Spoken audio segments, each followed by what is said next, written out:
What happened to the LED lights? Did they automatically turn off by themselves?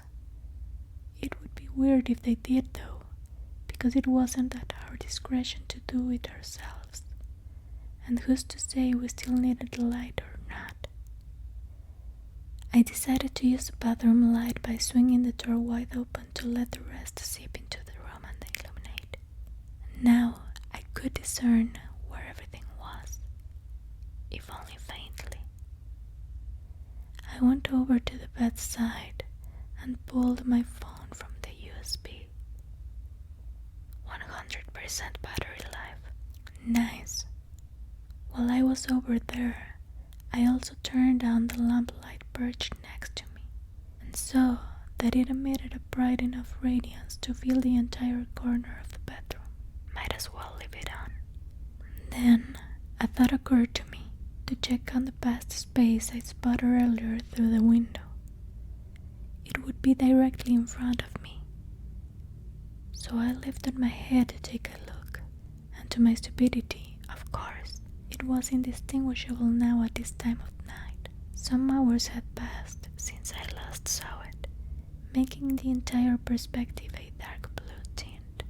Though I loved the ocean and all the creatures that inhabited it, after hearing Jackson's opposing view on the subject, in a weird sense, I was now starting to get what he meant. The vast darkness of the underwater, the endless abyss. I could imagine how terrifying it must be to swim in such a colossal space with no sense of direction, no other object in sight, no way out. And what made it more frightening, I think, wasn't the water was pitch black. No, it was the fact that it was nearly complete darkness, but not entirely. You could observe the murkiness of the depths shift from light blue to an uncanny shaded indigo, where the shadows underneath is simply an indication of how far the light could reach from above. Or could it be that something waited patiently down below? Jeez, I could have quite the imagination when I got to thinking too much by myself. I was even getting scared at my own thoughts. But if anything, I could now sympathize with my husband's dread. I turned to walk back to the bathroom door when another thought struck me, stopping me in my tracks. The rock Jackson and I noticed earlier, or at least what we thought was a rock. Wasn't it black? Like, entirely black. Black as night, and we both thought we were seeing things, where the rock had suddenly moved and we couldn't identify it anymore through the window of the back room. Where the rock had suddenly moved and we couldn't identify it anymore through the window of the back room. It was hard to say if it was bad memory or the alcohol, but I could swear. I went over to the telephone next to the bed and decided to call room service again. Front desk, how can I help you? The female clerk on the other line answered. Hi, yes. I was just calling because I noticed the lights in our room aren't working anymore. Not the main lights for the lamp and bathroom and stuff, but for the LED lights, you know. Oh, I see. Yes, there's a switch on the wall, right next to the thermostat where you can turn them on. It has a knob where you can adjust the brightness, and another one that lets you change the color to whichever you'd like as well. I shifted my eyes over to where she was referring to and found exactly what she meant. I could have found that if I bothered to look first. Oh, I see it now, I laughed. I guess I'll check and make sure it's on or off. Sure, no worries, the clerk sounded pleased. But that's strange. They normally stay on, unless of course the guests decide to shut them off, or when they automatically shut off at sunrise. Maybe there was just a short power outage, I suggested, though it was probably unrealistic. Could be, the clerk fancied, but either way, hopefully you and your husband can enjoy the lovely moonlight from above as well. I was confused. Moonlight? I said. Yes, from where your room should be, it's placed in the perfect spot for the moon to be seen from the top of the glass. Really? I replied, very puzzled. I looked up to see if I could maybe notice it through the top. I don't see any. At the sight I was now witnessing, I felt every bone, every muscle, every nerve in my body turn cold. There was something on top of the glass, not just on top, but engulfing the entire tank. Above were faint details of what I could only imagine was its mouth. It was circular almost, with rows of what looked like razor-sharp teeth, getting smaller at the center. "Hello?"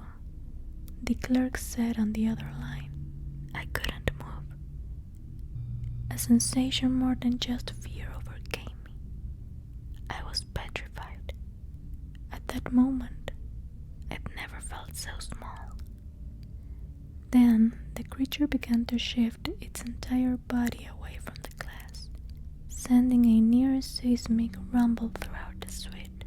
I dropped the phone onto the floor and followed suit as I got down, raising my arms. An instinctual reaction to try and shield me from whatever was about to happen next, as if that would do anything. I was in the presence of something further up the food chain than myself, further up than any other predator I knew of what walked or swam the face of the earth. As it released its grip from the glass, shapes of monstrous tentacles began to flail about, leaving behind a powerful swooshing noise through the water, along with a resonant sound that I could only describe as something that couldn't be replicated. Not on this planet. It was deafening, earth-shattering, like something from a different world.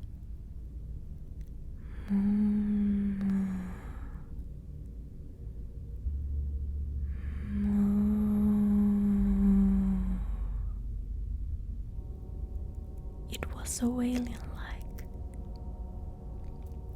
It seemed to be coming from the thing itself, so powerful, even more so than the call of a blue whale or the roar of an earthquake. It was truly one of the loudest sounds I'd ever heard.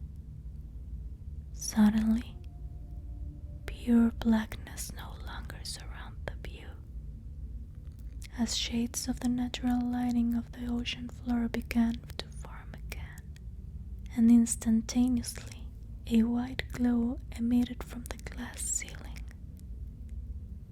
There it was. The moon. It had been there the whole time, and so had this thing. As the creature rose higher away from my perspective, I was starting to get an even better look at its size.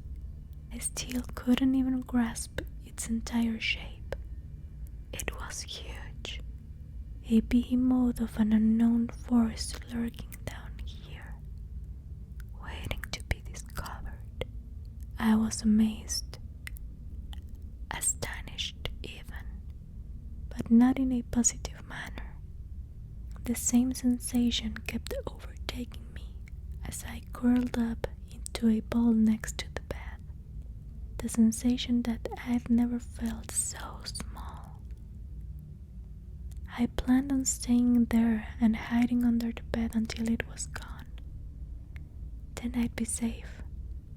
But Jackson, I got up and immediately ran toward the bathroom and over into the other room, shutting the door behind me. He was still lying against the pillows watching the movie on his phone, not noticing a thing about what lay beyond the glass. I couldn't have been the only one to hear it, I thought. Baby? I panicked. He looked at me, concerned. What's wrong? He asked. I guess he didn't hear what I had after all. But I couldn't tell him. I thought. I was already scared as it was, but telling him might be catastrophic, and he'd never want to leave this room. I stammered. I saw something. It just came out. What was I supposed to do? Lie? What? He said, now growing nervous as I was. Fuck. What did I do that? There was something outside the glass. I realized I hadn't told him the whole truth. A shark or something. Like a big shark. Jackson arched his brow, like he always did when he thought I was crazy. Are you pranking me?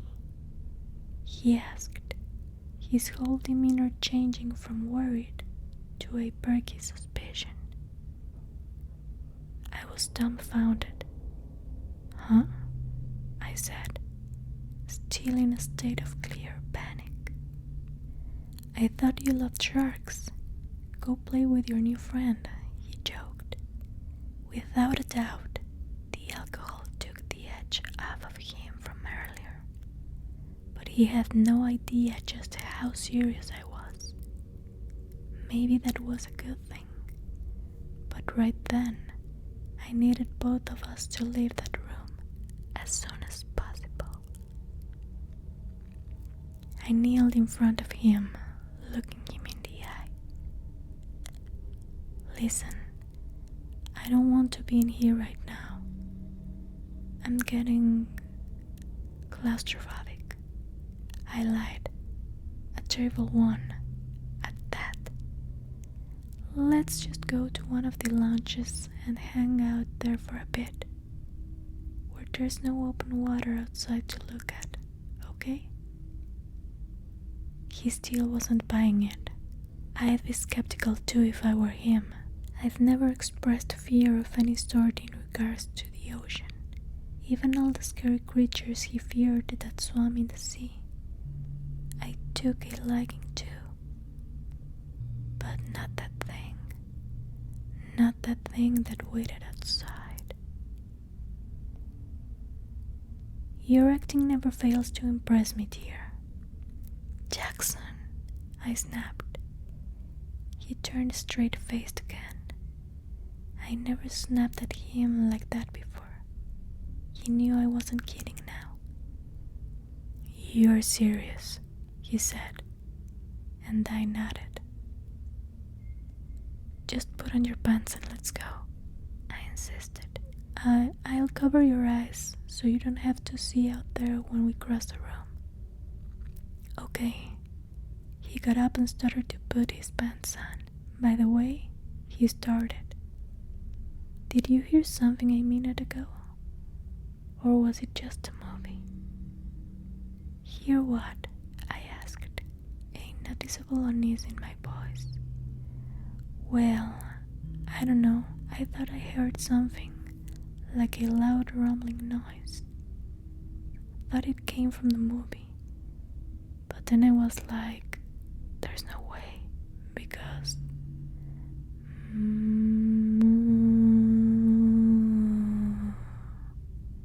We both felt it rumble down in our feet and up to our ribcage, staring at each other for a moment, aware of precisely the same thing now.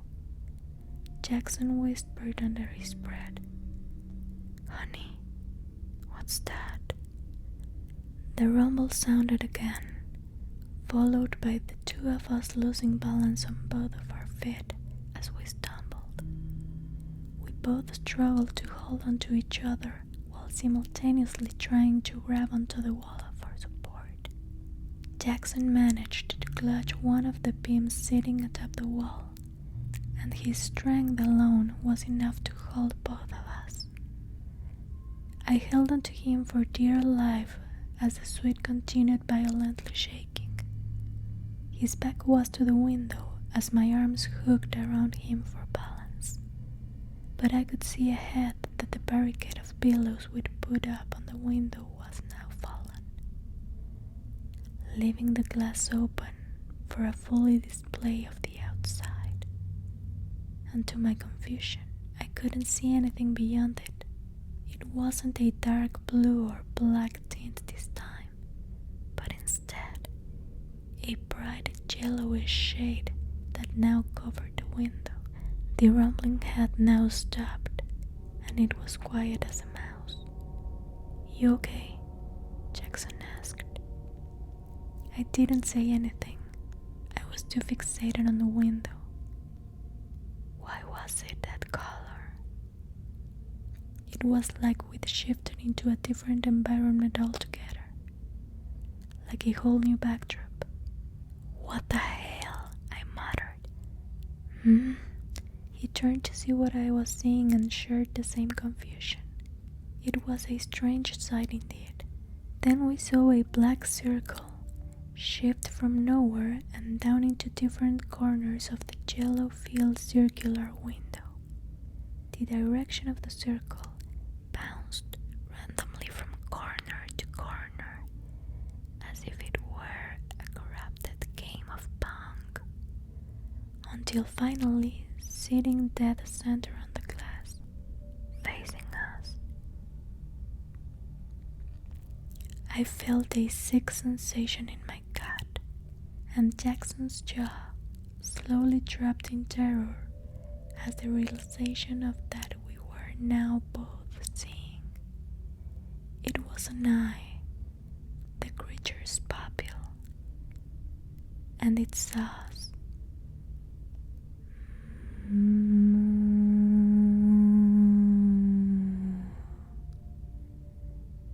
The sound rumbled the whole room again. "Go, go," Jackson shouted, leading us both out of the room. We'd just crossed into the bathroom when the lights cut out. Darkness again. We were blind as we both tripped into each other, him almost knocking me down completely. I grabbed onto what I could only guess was a sink, and Jackson grabbed me to keep me from falling. "You alright?" he said. "Yeah." "What the hell is that thing?" His voice trembled. "I don't know. We needed to get into the room ahead and out into the main lobby to let someone know what was going on. But the lamp I'd left on in the bedroom ahead was out too. There should have been a lighted path for us to distinguish, but instead it was pure darkness. The only faint light, if any, came from the dark hue of the water surrounding us. I pulled out my phone and turned on the flashlight to lead us. "Come on," I demanded. Jackson followed closely behind with his arms over me for protection, though I was sure it was more for him than it was for me. I could only imagine how he felt. We raced through the bedroom and reached the door in a matter of seconds, but in that time we caught a glimpse of the outside.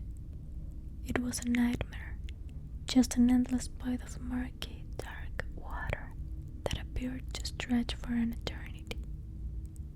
We were two small, meaningless creatures in the center of that vast universe.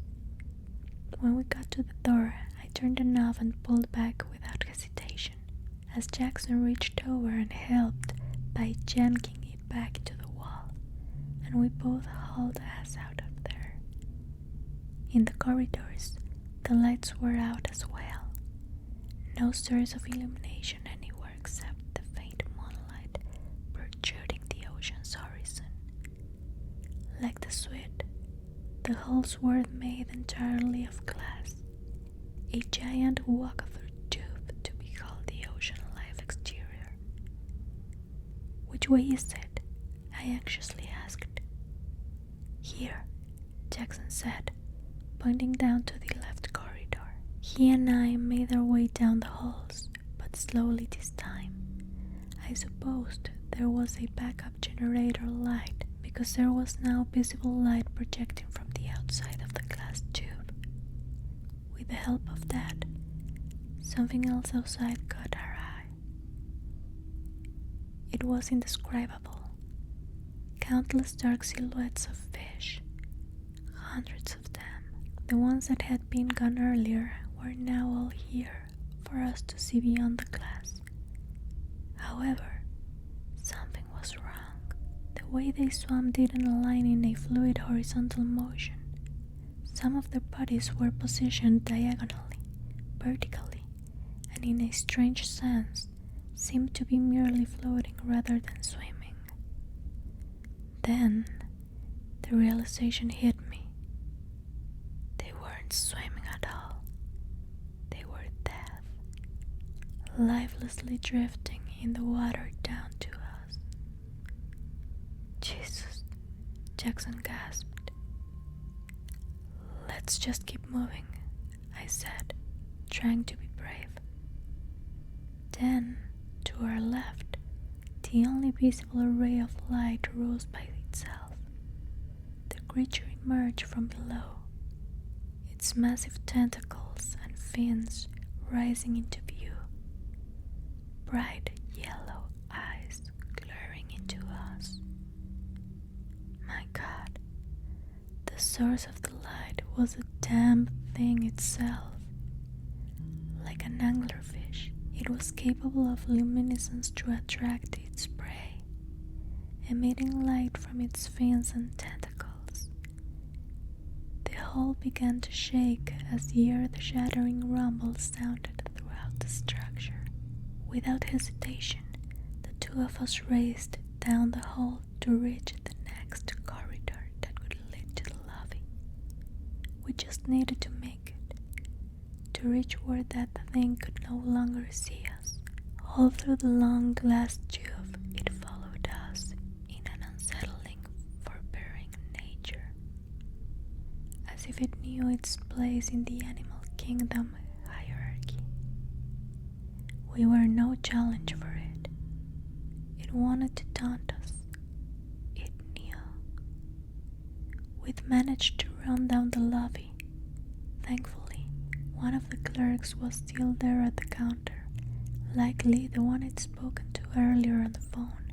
The woman saw us in our state of panic and immediately stood up to ask what was the matter. We told her of the creature that was terrorizing us, which she was understandably struck by. We even told her about the fish we'd seen that were now regurgitated from the monster. It was hard to say if she bought our story or not, but based on the facial expressions, she knew we were dead serious. The two of us refused to spend another night in that room. We asked if there were any other rooms available that didn't involve windows of any sort, or better yet, any that were at the surface. But truly, Jackson and I both wanted to get the hell out of that place. A couple of hotel staff members offered to take our belongings out of the room and personally hand them over to us in the main lobby. The clerk informed us there was a vacancy in the only other room available at the top, above the water. We took it, both agreeing to never enter that hellish fishbowl again. In our new, more relaxing suite on Starface, it took a while for either of us to fall asleep. Jackson, in the shock of it all, and for good reason, had taken it harder than me. I lay there with him in bed, stayed awake until he felt comfortable enough to drift off. At some point in the night, I got up to peer out the window, which gave a view of the ocean's horizon under the full moon. Any other day, I would have found the sight to be ethereal beauty, not one to literally die for. What was supposed to have been a beautiful day for the two of us, at the expense of Jackson going out of his way to try and make me happy, was now ruined by the unfettered forests of nature that reside beneath. I began to quietly sob, as not to wake Jackson from his slumber.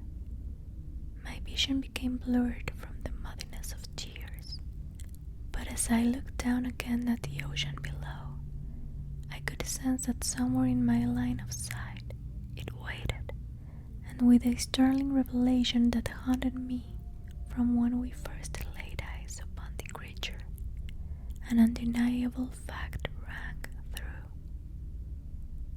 It was fully aware, perceptive of everything around it, every ounce of fear and every moment of uncertainty